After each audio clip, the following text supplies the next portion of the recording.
ሃይ ጋይስ እንዴት ናችሁ? ደህና ቆያችሁ? ደህና ከረማችሁ? የእግዚአብሔር የብሩካን ልጆች እኔ ዛሬ ወደ እናንተ የመጣው በአንድ ርዕስ ነውና ሰሞኑን የሆነች እህት ጌታን ሳትቀበል ራሷን አጥፍታ ወደ ሰማይ መሄዷ በጣም እያሳሰበኝ ነውና እኔ ልላችሁ የፈለኩትኝ ዛሬ በመላ ዓለም ያላችሁ ባካችሁ እኛ የቀመስነውን ክርስቶስ ሳታገኙት በልባችሁ ሳታስቀምጡት የዘላለምን ሕይወት ሳታገኙ አትሂዱ። በእውነት አትሂዱ። ጌታን ያገኘ ማንም ያፈረ የለም።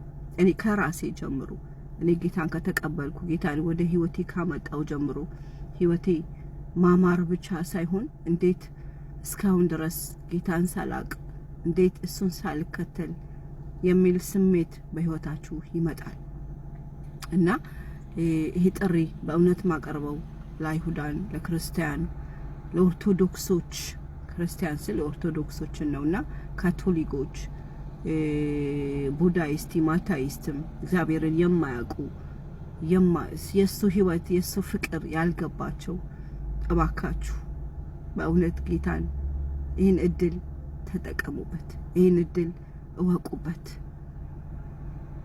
በዘመን ላይ ስትኖሩ እኮ እዚህ ምድር ላይ ስትኖሩ ሀብት ምንም አይደለም። ፍቅር በቃ አለ አይደል?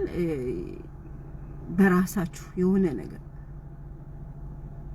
ከንቱ ነው። ሁሉ ነገር የሚያልፍ ነው።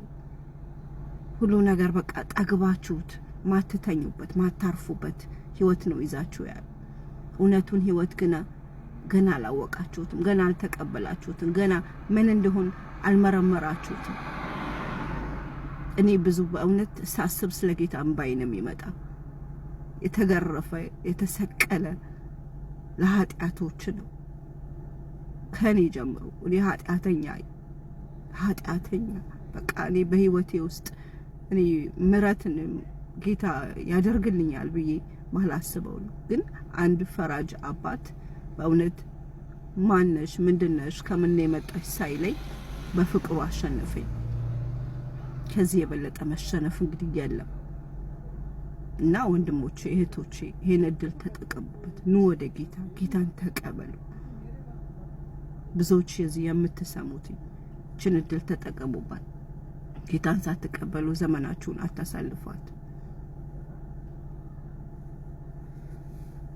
እና ወንድም እህቶቼ ለእናንተ በእውነት ይህን ምለው ምንድነው? ጌታን ተቀበሉ። በዘላለም ሕይወት እንድታገኙ ጌታን ተቀበሉ። כל מי שבאמת שומע אותי, אני פונה אליכם על מנת שתבינו באמת איזה מין אהבה אלוהים העניק לי. ישוע העניק לי, הוא מת עבורי, הוא מת למעני. והדבר היחידי שאני יכולה באמת להגיד לכם, אל תסיימו את החיים שלכם מבלי לקבל את ישוע, מבלי להכיר אותו, מבלי באמת להבין ולקבל חיי נצח, חיי עולם. כי העולם לא יכול להעניק לכם דבר חוץ משקר. אתם חיים בחיי שקר. בואו תקבלו את האדון. בואו. שיהיה לכם חיי נחת, חיי שלום, חיי אהבה. כמו שאני קמה בבוקר ואני לא חושבת על שום דבר בחיים שלי, חוץ מהאהבה שלו, חוץ מיראת אלוהים. ישוע לא בא לאלה שבאמת לא חוטאים, להפך, הוא בא לאלה ללא חוטאים, ליתר דיוק, הוא בא לאלה שחוטאים. הוא נצלב עבורנו, הוא מת עבורנו, הוא הקריב את עצמו, הוא הקורבן. קחו את החיים באמת כמתנה אחת גדולה, דרך ישוע. דרך ישוע, אלוהי החיים. אני באמת מתפללת שאלוהים יפתח את הלבבות שלכם, את העיניים שלכם, שתצאו מנקודת מבט שאתם נמצאים בה. כי החיים ללא ישוע באמת תכלית, אין לה תכלית. אני אוהבת אתכם. תברכו לי, ጌታ በእውነት ዘመናችሁ ይባረክ። ይህን ጥሪ ለመላ ዓለም ነው ማቀርበው። ለመላ ዓለም ጌታን ያልተቀበለ ጌታን የማያውቅ ጌታን ክርስቶስን እንደኔ በእውነት ፍቅር ነው። በቃ ጌታ ፍቅር ነው። ማንም ሰው እኮ በዘመን ላይ ማንም ራሱን አሳልፎ የሚሰጥ የለም። እናት፣ አባት፣ እህት፣ ወንድም ማንም። ግን እሱ ለኛ ብሎ ለዘላለም ሕይወት እንድናገኝ ብሎ የሞተልን አንድ አምላክ ነው፣ አንድ ክርስቶስ ነው። እኔ በጠይቁኝ አርፈሻል በጌታ? አዎ። የዘላለም ሕይወትን አግኝተሻል? አዎ አግኝቻለሁ። እናንተ ስትጠየቁና መልስ የላችሁም፣ አታውቁትም።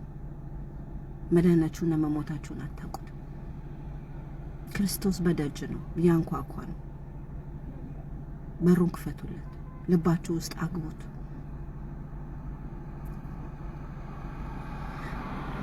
እና ጠላት በእውነት ብዙ ይሞክራል፣ በልጆች በወጣቶች ሊያሸንፍ ይሞክራል።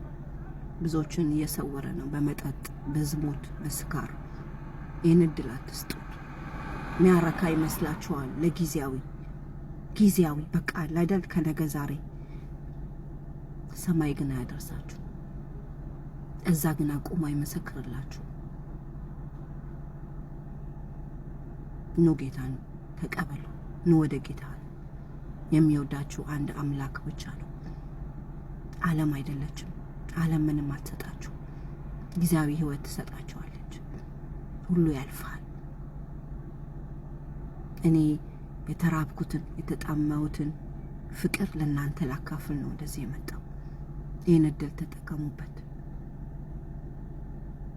መጽሐፍ ቅዱስን ከፍታችሁ አንብቡት። እኛ እኮ ለእውነት ነው የምንታገለው። መጽሐፉ ምን ይላል? ጴንጤ ለምንድን ነው ይህን ያህል ክርስቶስ እያለ የሚጮኸው በአደባባይ? አንድ ነገር በርቶለት ነው፣ የዘላለም ሕይወት ስላገኘ ነው። ኑ ወደ እኔ ሸክማችሁ የከበዳችሁ ይላል ክርስቶስ። አባታችሁ አሁን ራበኝ ብላችሁ እንጀራ ልትለምኑት ድንጋይ አይሰጣችሁ። እስኪ አስቡት፣ ፈጣሪ ክርስቶስ ለእናንተ ድንጋይ ያበላል? እኔ እሱን ተከትዬ ሕይወቴ በራ፣ ዘመኔ በራ፣ ጠነከርኩ በጌታ። ሁለተኛ ተወለድኩ፣ ዳግም ተወለድኩ።